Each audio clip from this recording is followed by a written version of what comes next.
he wants to find out how it was that our ancestors became truly human. It's downright scary to be in these cave environments. They are cold, dark, damp, frightening, dangerous places. When you see people going a kilometer underground or 2 kilometers underground and you find traces of paintings and that sort of thing, there's something much more profound going on than just an interest in exploration. Perhaps this cave that we're exploring here opens onto our site, which could make, if there were any paintings in this cave, could make them the oldest cave paintings on the planet. It's possible Randy White could one day make a discovery as startling as that made in 1994, when others found underground caverns adorned with over 300 images, some painted 34,000 years ago. The oldest rock art known. But finding art is not the only goal. White wants to find something bigger, how the human mind was born. Where once people had looked at bare walls and had seen only walls, now others suddenly saw astounding possibilities. And with art came human technology, human communication, human culture. The question is, what happened to make all this possible? How could it be that a species opened its mind and burst into a new realm? How was it that human ancestors evolved a whole new way of seeing themselves? And in time, transformed the planet.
The great Rift Valley of East Africa.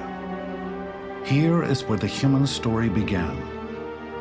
For millions of years, Africa was the landscape of human evolution. Across this terrain, an ancestral people survived, reproduced, and passed on their traits from generation to generation. Without Africa, humanity as we know it might never have evolved.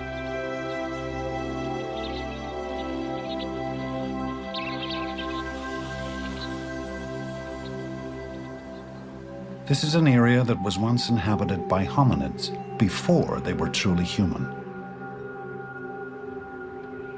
Now it's a site scientists visit to understand how people lived and what they thought about over 1 million years ago. Soon after the rains each year, Rick Potts leads a team that scours these badlands, finding stone tools and fossils. Potts believes this place was once a tool-making factory. It takes really sharp eyes to find that first fragment of fossil, or to find that sliver of stone tool that says hominids were right here at this spot. And so I knew that we were very close to an ancient soil that was nearly 1 million years old that had previously produced lots of fossil bones and stone tools. Okay. It turned out to be a hand axe, one of those stone tools that our ancestors made for a long, long time, hundreds of thousands of years. Okay. These hominids were bringing these rocks down from the highlands, and they were chipping the edges of the tool around, and they could even hold it in their hand like this, use it for digging, or for knocking off flakes that they could use for butchering animals. In a sense, this is the Swiss Army knife of the Paleolithic. Here, these Paleolithic or ancient stone tool people made a variety of simple implements repeatedly for nearly 1 million years. Indeed, their minds were oriented towards survival. They had the ability to make these tools, which had some sophistication to them, but the fact that they kept making them means that they had a kind of a mental template, a regularity of thinking that kept producing these same things over and over again. Chances are they didn't speak to one another like we do, and apparently they got along just fine with this single tool. So 1.5 million years this was around, which is an immense period of time, an absurd period of time. When you think of today, where computer programs don't last for longer than a couple of years before they're improved, before they diversify in some way, and our technology is the same way. It's not the way of the technology of these ancient people 1 million years ago. They didn't have something that we have. The creativity, the innovation, the diversity of cultures that, of course, characterizes our own species. On the Tree of Life, human evolution began around 6 million years ago, when hominids split off from the common ancestor they shared with chimpanzees.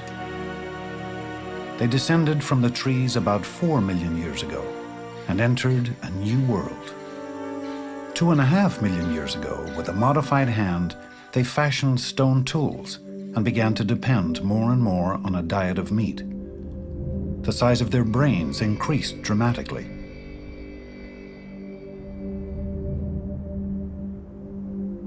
And about 2 million years ago, some began leaving Africa.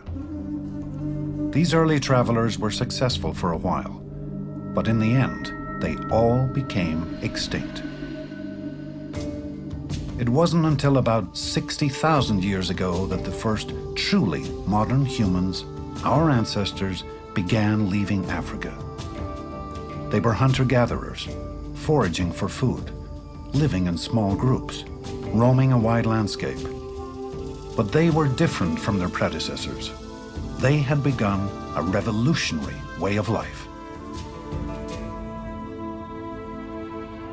This lifestyle had emerged over millions of years through the multiple processes of evolution: mutation, selection, adaptation, competition, failure, punctuated by the occasional success.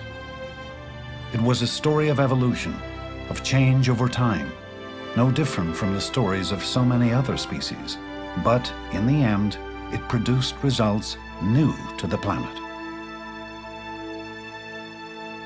Behavior changed very radically at around 50,000 years ago. This is someone who lived in Israel, let's say roughly 100,000 years ago, this skull. Now you might say, Israel, is that Africa? At the time, in a sense, it was. If you look at where Israel is today, Israel is on the very margin of Africa, and there have been times in the past when Africa expanded a bit ecologically and Israel was effectively incorporated in Africa. This is someone who looks very much like us. And I think if this person were alive today, if we put the flesh back on and dressed this person properly, we wouldn't see any significant difference. It would not be somebody who would cause you to cross the street if you saw this person coming at you from the other direction. And yet, this 100,000-year-old human did not behave like us.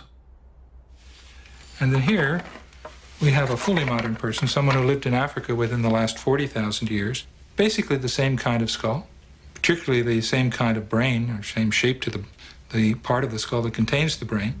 But this is someone who behaved in a very different way than the prior person.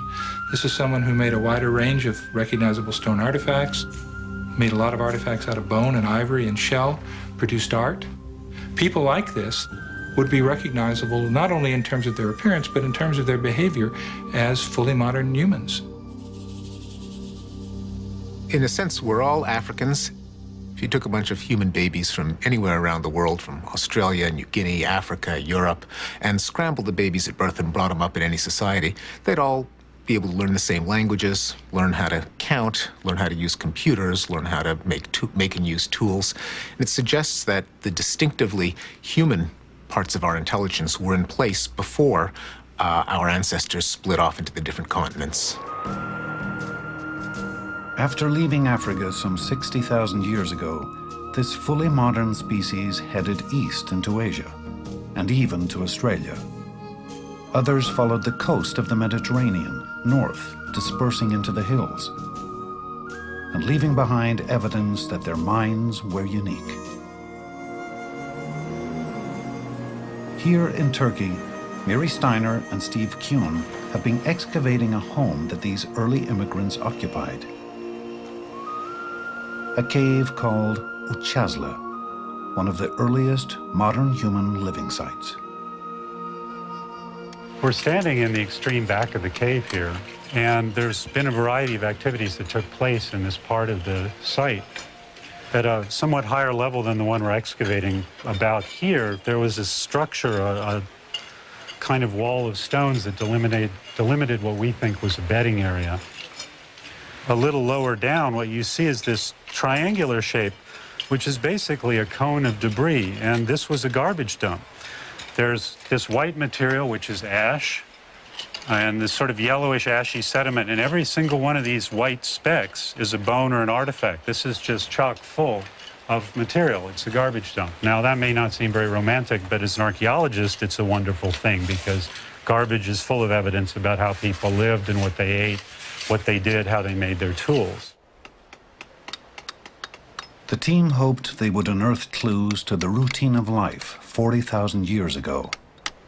They were in for a surprise. Very quickly after we began excavation here, we realized that we had something truly extraordinary. As soon as we started digging into the sediments, we started finding lots of ornaments.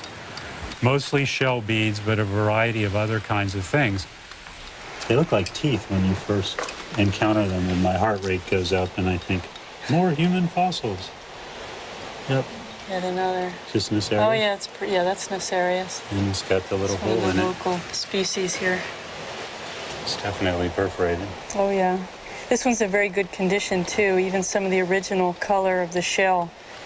It's tremendously exciting and sort of daunting because nobody had reported these before from this part of the world, and your first thought is, what did I do wrong, you know?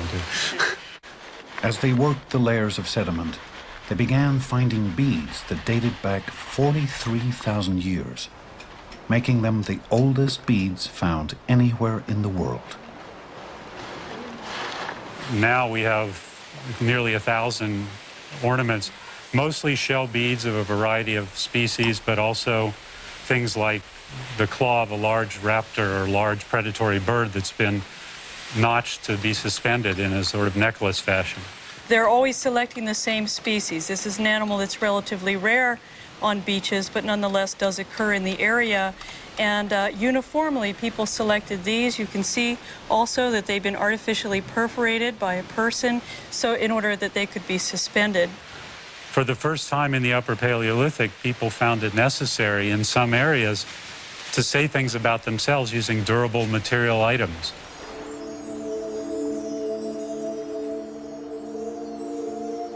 Durable items like beads are of no use for hunting, gathering, or protection. They suggest that those who lived here had more on their minds than simple survival. So why were these beads so important? And what can they tell us about the early days of modern humans? Beads and artifacts have been found along the routes our ancestors took. 43,000 years ago, humans had spread north to Eastern Europe. Then they moved into the Russian plain and Central Europe. By the time they settled in Western Europe, 38,000 years ago, they were not just making beads, they were mass-producing them. In southern France, Randy White has been scrutinizing these ancient beads. With powerful magnification, he can tell just how they were made, and he can reproduce prehistoric bead-making techniques. If I were to give you a piece of soapstone or a piece of mammoth ivory, and I were to ask you to put a hole in it, I know exactly how you'd do it. You'd drill a hole in it, you'd turn it, you'd rotate it to make a hole. But you know what? That's part of our culture, believe it or not. That's the way we've learned how to do things. Early modern human people had a completely different technique for making holes. They did it as I'm doing. They actually dug a hole into a piece of material at a very early stage of production, and it leaves some pretty ugly traces.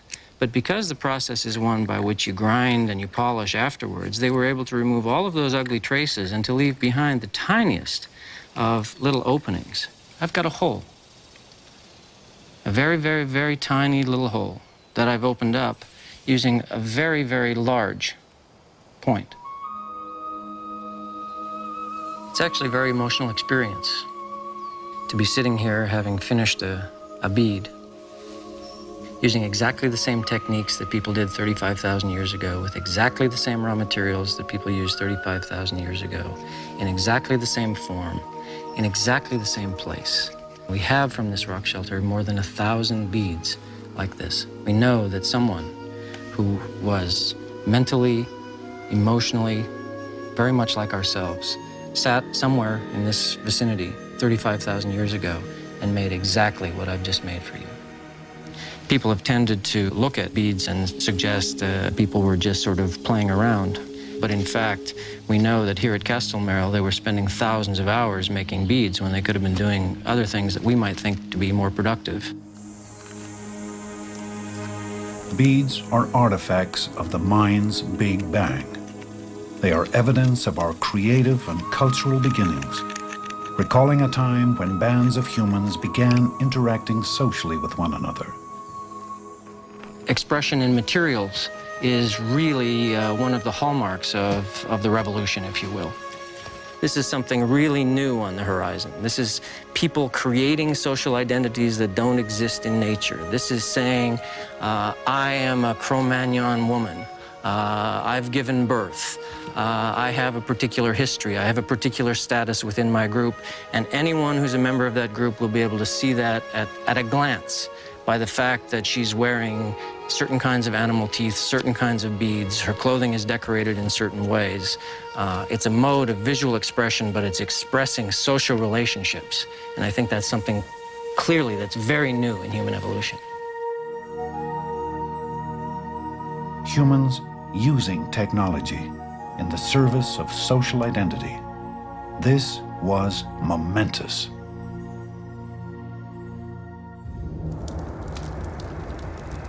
The birth of the human mind occurred in Africa and left its mark as far away as Australia. But the evidence is most abundant in Europe. It was here that these humans encountered another species of hominid, a species almost identical to them, but not quite.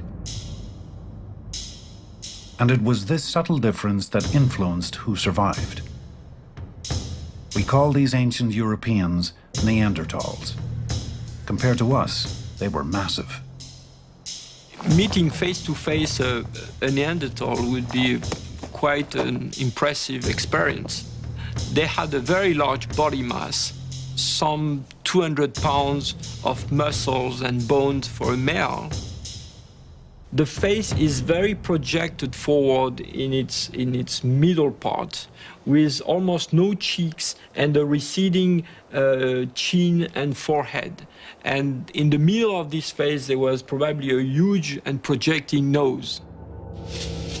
Neanderthals and humans were different in the ways they lived, and most remarkably, in the ways they died. The burial of La Ferracie shows the body of a male Neanderthal lying on one side in a pit, and that's all. And so far, we have very few evidence of Neanderthal burials with any kind of complex construction or organization. Neanderthals do not display many signs of symbolic life. In fact, we don't know any kind of art or symbols or pictures used by Neanderthals. In contrast, modern humans appear to have treated their dead with extreme care. In the permafrost of Russia, this man was found buried in clothing embroidered with thousands of delicately wrought beads. Does this suggest that modern humans considered life more precious? Could it be that even though human brains were about the same size as Neanderthals, they had dramatically different abilities? The evidence is controversial.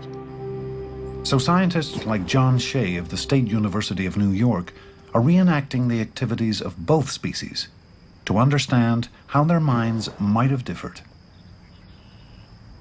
The Neanderthal point's big and heavy, and the nature of its heavy handle means that it could not have been thrown very far. In fact, it was probably not thrown at all. It was probably a stabbing weapon, used more or less like a modern bayonet.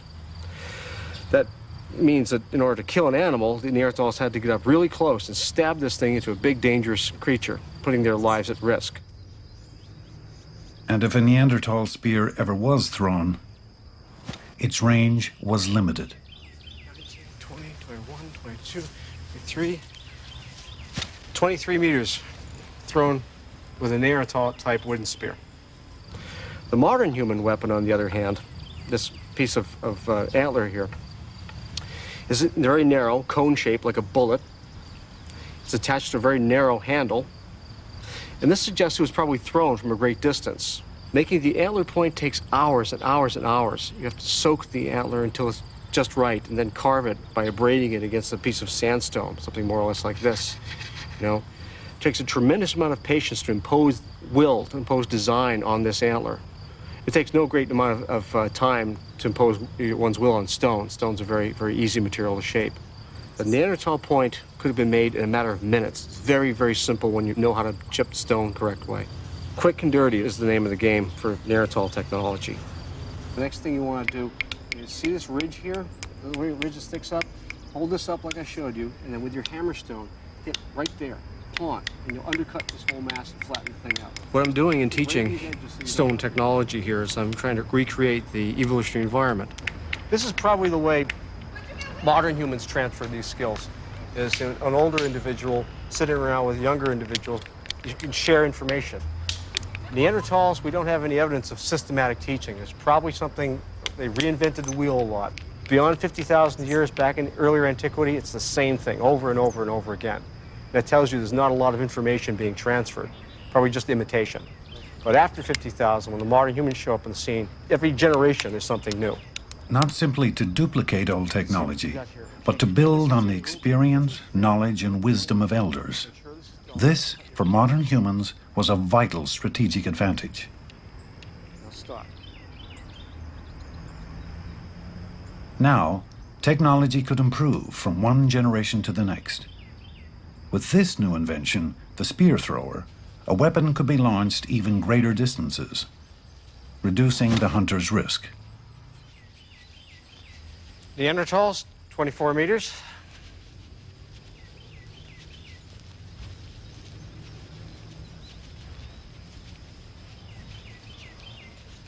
.42 meters. Advantage, modern humans. Improved technology suggests a great deal about a human's emerging ability to transmit information over great distances across time. These pictures are a way to communicate with someone else without this person being here. It can be at a far distance, or it can be in a far future. And this is what apparently Neanderthals did not do. Fossils tell us Neanderthals lived in small, often isolated pockets, largely cut off from other Neanderthals. For some reasons, when they could not survive longer in this spot, they would just move away. The picture we have of the upper Paleolithic modern humans in Europe is quite different. For modern humans, portable art may have served as a means of communication, some of it traveling hundreds of miles from where it had been created. It's very clear that these people were involved in nets of exchanges at long distance. They belong to a big entity, a big cultural entity, and it's very likely that Neanderthals did not have this at all.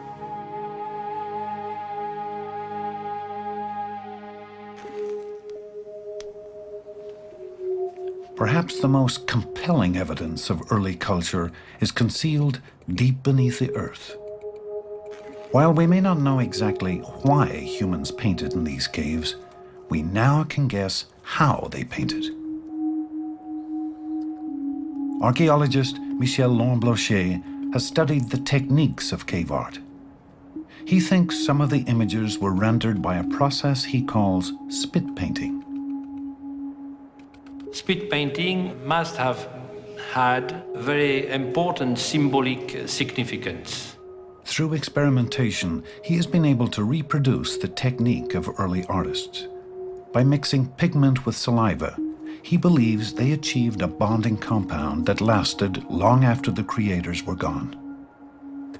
It's not at all like painting on canvas. It's quite different.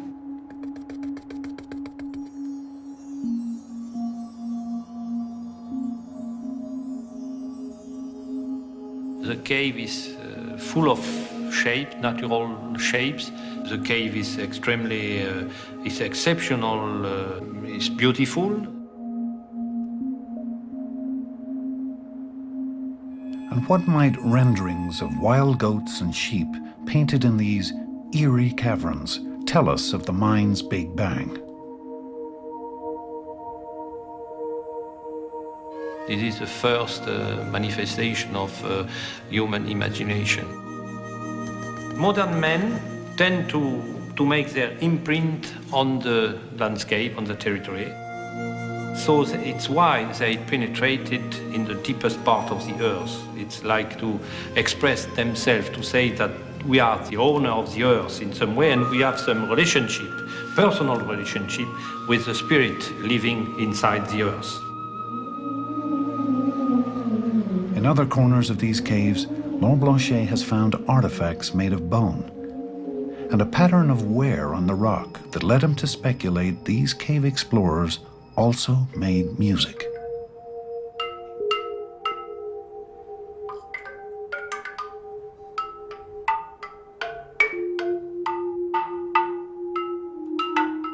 I have the feeling to be in a cathedral here, a big cathedral, an important cathedral.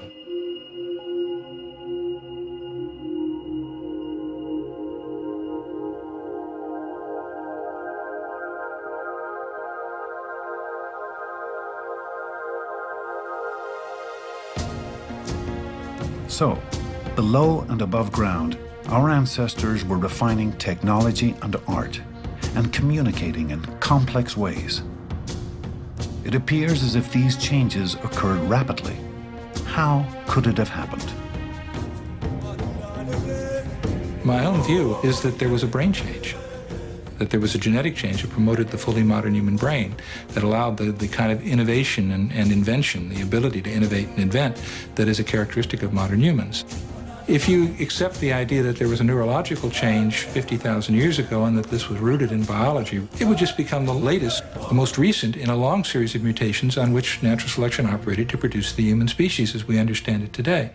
It's very likely that the changes in the brain didn't happen overnight. There wasn't one magical mutation that miraculously allowed us to speak and to walk upright and to cooperate with one another and to figure out how the world works. Evolution doesn't work that way. It would be staggeringly improbable for one mutation to do all of that. Chances are there were lots and lots of mutations over a span of tens, maybe even hundreds of thousands of years that fine-tuned and sculpted the brain to give it all the magnificent powers that it has today. The actual organization of behavior goes on at the level of the individual nerve cells and their connections.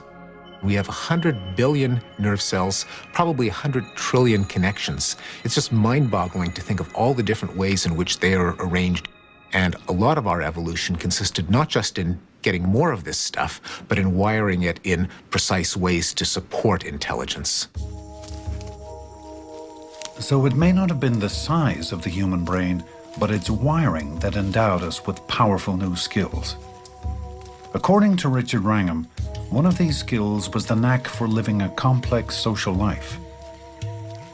Here in East Africa, chimpanzees show us how we might have interacted with others before the mind's Big Bang.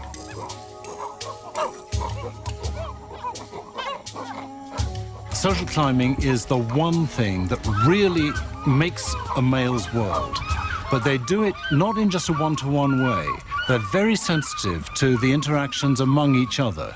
So if I have a friend that I am trying to impress, then maybe what I will do is to attack the enemy of my friend.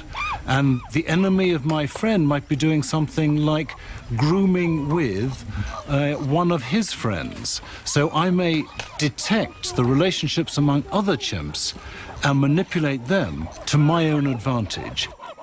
What we share with the chimps is an ability to be very subtle in the way in which we can understand the meaning of an interaction that we see in terms of its threat to our own social standing.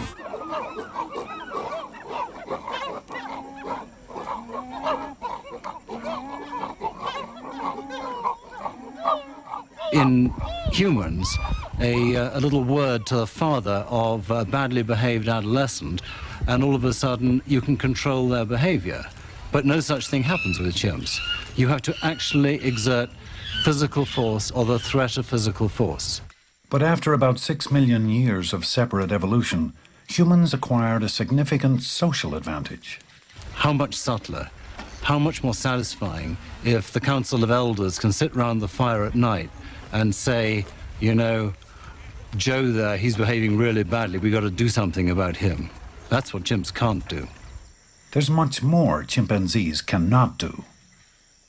The University of St Andrews in Scotland. Here, Andrew Whiten considers differences between chimp minds and human minds. With unlikely tools, he and others have identified another critical advantage, and possibly a key to the human mind's stunning success. Okay. Mind reading. Take your picture. Will this 3-year-old be able to look at things from someone else's point of view? Can she make inferences about others' thoughts? Can she spot deception? Sally, watch this. She's going to go and put the marble in the basket. Are you ready? Cover it up. Okay. And then Sally's going to go out to play, like you did out in the garden. Ready? Off she goes. Okay, she's going out to play, and while she's out to play, here's Naughty Ann coming, and she's going to take the marble out of the basket. While Sally is away, deceitful Anne will now hide Sally's marble. Go in. There we go. And then Anne's going to come over here. And do you know what's happening? Where did Sally go? She went out to play. Where's she gone? She's coming back. And she's going to come and look for her favourite marble. Where's Sally going to look for her marble now? I think it's in here. You think Sally's going to look in there? Why do you think she's going to look in there? I think you find it. That's where it was. Through the age of 3, researchers have found that a child is unable to ascribe actions, motives, and beliefs to others. But by the age of 5, the child's brain has developed a capacity for stepping into someone else's mind. This is Sally. Sally is coming back from playing. And Sally's going to go and look for her marble. Where is she going to look for her marble?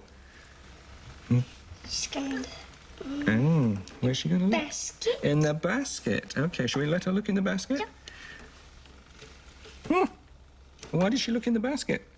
Because the marble could have been there, but it wasn't. Okay, so where is the marble? Do you remember? No.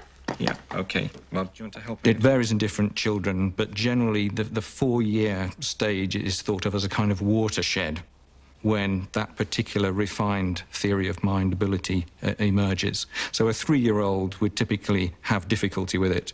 A 5-year-old has generally mastered it. And so far, no chimpanzee has passed any test of the attribution of false belief that a 5-year-old child passes. I suppose theory of mind, makes us as sublime as we are because we can feel for others so much, perhaps, you might say, on the one hand. At the same time, it allows us to be that much more sneaky than any other species on the planet. In societies of humans, being socially competent really counts. Being socially competent allows you ultimately to outcompete others, to gain better access to resources, the best mates. And in those kind of societies, it seems that brain can be more important than brawn. So it's potentially a very powerful evolutionary force because it's driving a kind of upward spiral. Social complexity begets greater social intelligence. Social intelligence presents even greater problems to the individuals in the next generation, and they have to become more socially complex. Complex social relationships, a theory of mind. These are abilities we associate with modern humans. But how could we express any of these abilities without language? With language, we can recall the past, ponder the future, teach children, tell secrets, manipulate crowds. But imagine a world without language.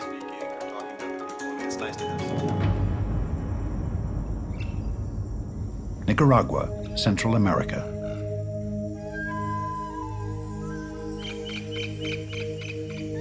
Managua.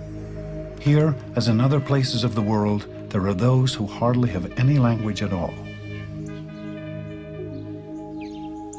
Maria No Name, Mary No Name. Deaf since birth, she has been isolated all her life, both from the people who could help her and from others with her disability. Her friend, linguist Judy Cagle, understands the depth of her isolation. The two can communicate just a little, using simple and primitive gestures. The first time I met her, she was missing the ability to tell me who she was. She was missing the ability to tell me how old she was. She doesn't know her name. In order to tell me who she was, she had to take me home and show me the papers and pictures of her family. We had to share a context. She can tell me things. I can show you a bit. She can tell me what happened to her father.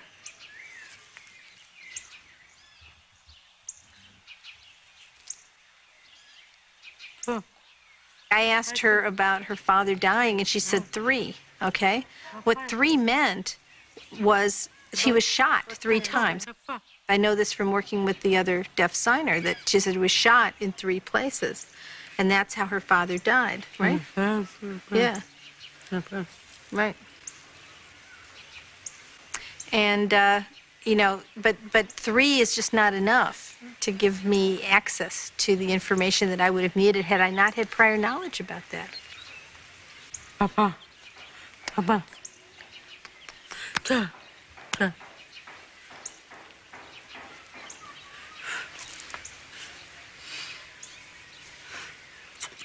Okay. What she's saying is, I had a daughter that went away and got married, and that was it. She never came back. I had a son that went away, and I never heard from him again.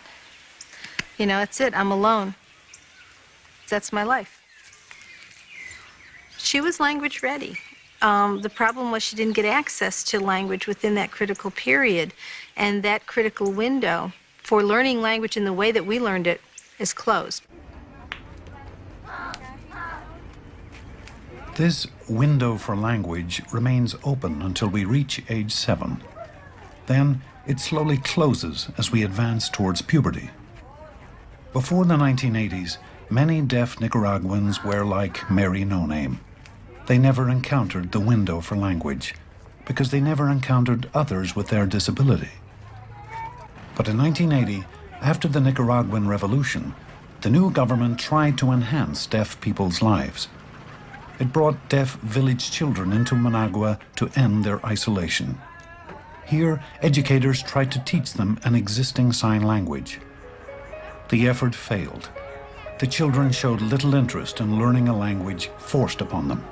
Instead, they began communicating with each other in their own way.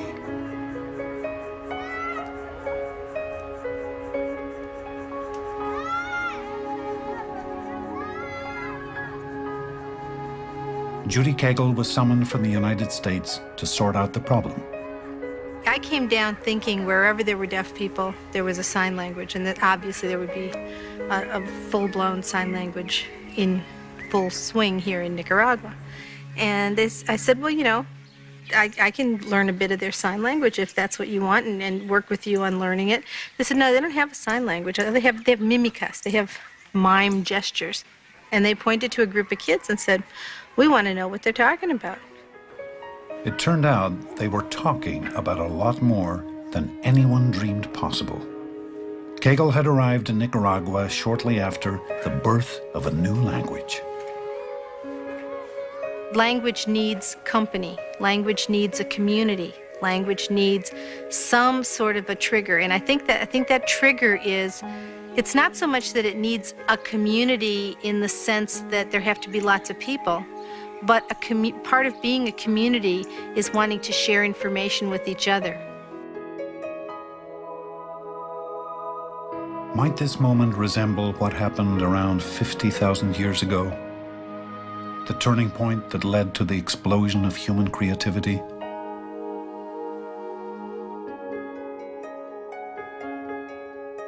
Language does not need a voice.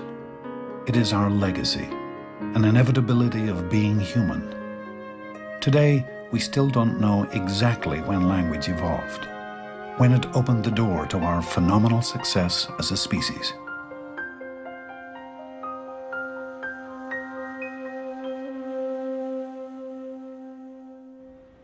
This is a verb reduplicated. But language, every language, depends on strict rules, all of them familiar. That's a role shift to man looking at the bird, then back to the man falling off the mountain, dreaming that he's going to fly like a bird. While many species can communicate, even vocalize, only human languages are driven by complex rules. Every one of our world's 6,300 languages has them. We call them syntax. In her isolation, Mary No Name never encountered syntax, but it is commonplace in the children's language. Syntax isn't the set of rules that you learned in your third grade grammar that you had to memorize so you spoke English the way you're supposed to. Syntax is, or language, the constraints on language are something that all human beings share. They're the constraints that are imparted to us by the fact that we share a single human brain. They are not just the constraints, but the ability to hierarchically organize information that allows us to construct sentences, novel sentences that have never been said before, that allows us to tell a story, that allows us to prophecy, that allows us to lie. I can sheerly communicate for communication's sake when I have syntax. Then I can truly use a language.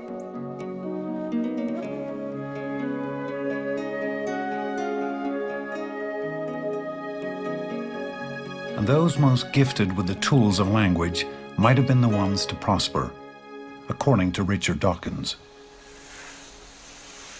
We don't know when language started, but as soon as language did start, it provided an environment in which those individuals who were genetically best equipped to thrive and survive and succeed in an environment dominated by language were the ones who left the most offspring. And that probably, in our forefathers, that probably led to an improvement in the ability to use language.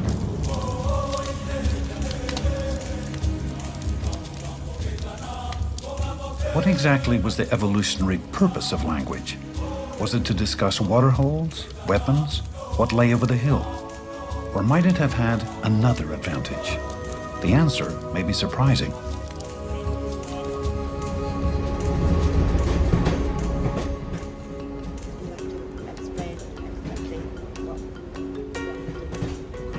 The kind of situations we're looking for to study language was just the sort of natural places where you would have a conversation, and a very informal, relaxed conversation with a friend. So we kind of looked in places like bars, trains, anywhere where you would kind of have a sort of a natural everyday conversation. Robin Dunbar is an eavesdropper. He listens in to other people's conversations to determine what we really talk about. I think the conventional view of all those who work on language, linguists and all these kind of people, is that language is about the transmission of technically complex information. This is what I kind of call the Einstein and Shakespeare version of language. And the answer is, oh no, it isn't. If you actually go and listen to what people talk about on a day-to-day basis, back there in their homes or on the street or over the garden fence, then it's about social relationships. The most surprising thing was actually how much time people did spend in social gossip, if you like. I mean, we really hadn't expected it to be so great. social exchange of information should be important in people's lives. We really hadn't expected it to be perhaps more than about a third of total conversation time. And here we were at 2/3. 2/3 of all conversation, Robin Dunbar believes, is dedicated to gossip. Throughout human evolution, could nature have selected not just for the fittest, but for those with the most acute social skills? What language does, the bottom line, if you like, is it just allows us to hold big groups together. It's like a kind of opening a window of opportunity. Suddenly there's all sorts of other things you can do with it. Because you can use it to solicit information about third parties, so you can now see what happened when you weren't actually present at the time. And the problem all monkeys and apes have is if they don't see it, they don't know about it. They never will.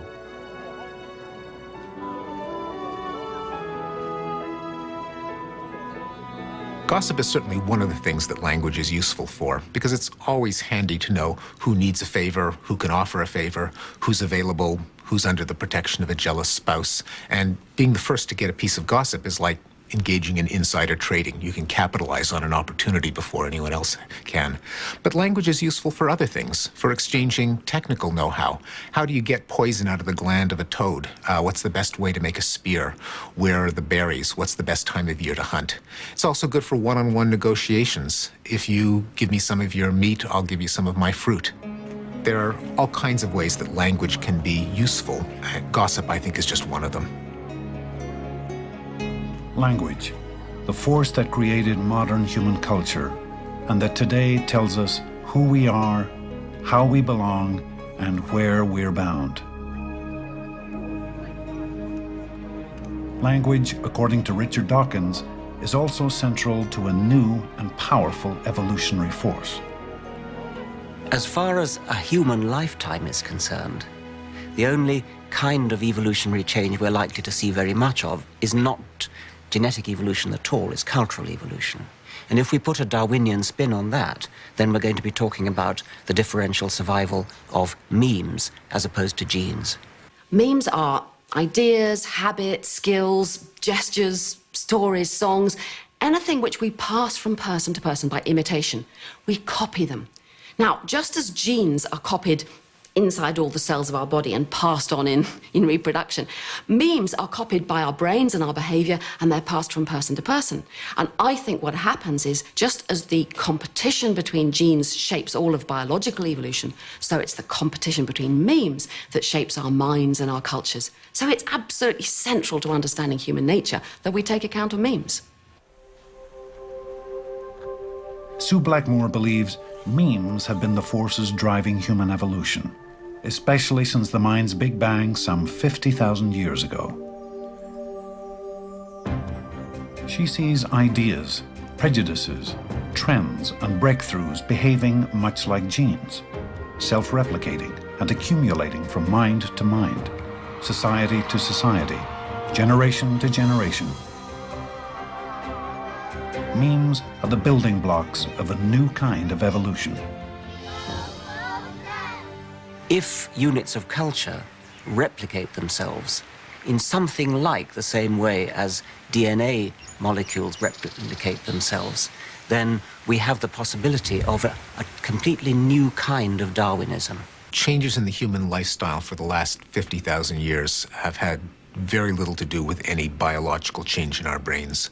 The reason that we live differently today from the way the cavemen lived is not because we have better brains, but because we've been accumulating all of the thousands of discoveries that our ancestors have made, and we have the benefit of a huge history of inventions that we communicate non-genetically, through language, through documents, through customs. Memes can be more than passing fads. They can be titanic. They can modify the world, revolutionize life, even suppress the forces of biological evolution. Consider insulin, one such meme, now some 80 years old. Before insulin, diabetics weren't expected to live. It was really considered a fatal disease. I would probably not be here without insulin, it's just been a huge, it's allowed me personally as a diabetic to live. 14-year-old Jared is on a week-long hike with others who share his disease, juvenile diabetes. An outing like this may not appear revolutionary, but it is. With exercise, a diabetic's blood sugar balance can plummet dangerously. 231. Normally that's pretty high, but on the trail we try to keep our blood sugars up just in case we go low, and we just want to make sure that we've got plenty of sugar in there since we're doing so much exercise. Jared has his condition under control, thanks to a device that supplies him with insulin the instant it's required. This may seem mundane today, but before the 1920s, individuals like Jared would have died as children, never to reach the age of reproduction, never to pass on their genes.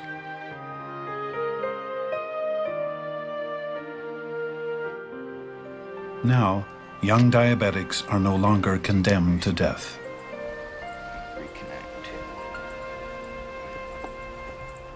Insulin, an idea that became a cure, is just one more meme that helps modern humans elude the forces of evolution. Like so many other scientific breakthroughs, it provides us with new ways to survive. A lot of the creations of the brain can make up for physical deficiencies and could actually change the course of evolution. Thousands of years ago, someone who was severely nearsighted probably wouldn't have had many descendants. He would have been eaten or fallen off a cliff a long time ago.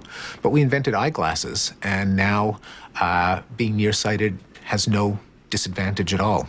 There's some people who might say, well, isn't this interfering with evolution? Wouldn't we be better off letting the diabetics and the nearsighted die an early death to improve the physical vigor of the species? That really goes against the way human evolution works, which is that for tens of thousands of years, we depend for our survival on our own inventions, on our own creation, and this is simply extending that process. Our revolt against biological evolution has taken many forms. Call it culture, call it memes, call it mimetic evolution, whatever. It makes every one of us this planet's best survivor. So far. Nowadays, I would say that mimetic evolution is going faster and faster, and it is almost entirely taken over from biological evolution. Not entirely, in the sense that the two are going along hand in hand.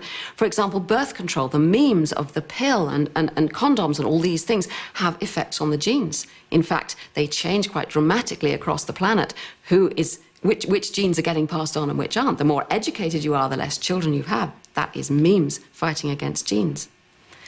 What's also going on now at the beginning of the 21st century is that the memes have suddenly made themselves a new home. The internet. We thought we created the internet for our own benefit. In fact, if you look in any office and you see people sitting there, slaves of the memes, oh, hello, yeah, fax coming in, yes, yes, oh, email, it's going so fast. I would say what's happened here is the inevitable consequences of the mimetic evolutionary process. The memes are getting better and faster and more and creating as they go better copying apparatus for their own copying. I don't know where that leaves us in the future.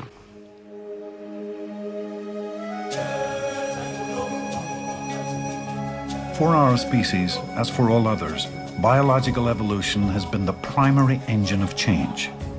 But since the birth of culture some 50,000 years ago, forces far more powerful have overtaken human evolution. The mind's Big Bang was the birth of a new kind of change, not of the body, but of ideas. For the future of humankind, evolution may be no more than what we make of it.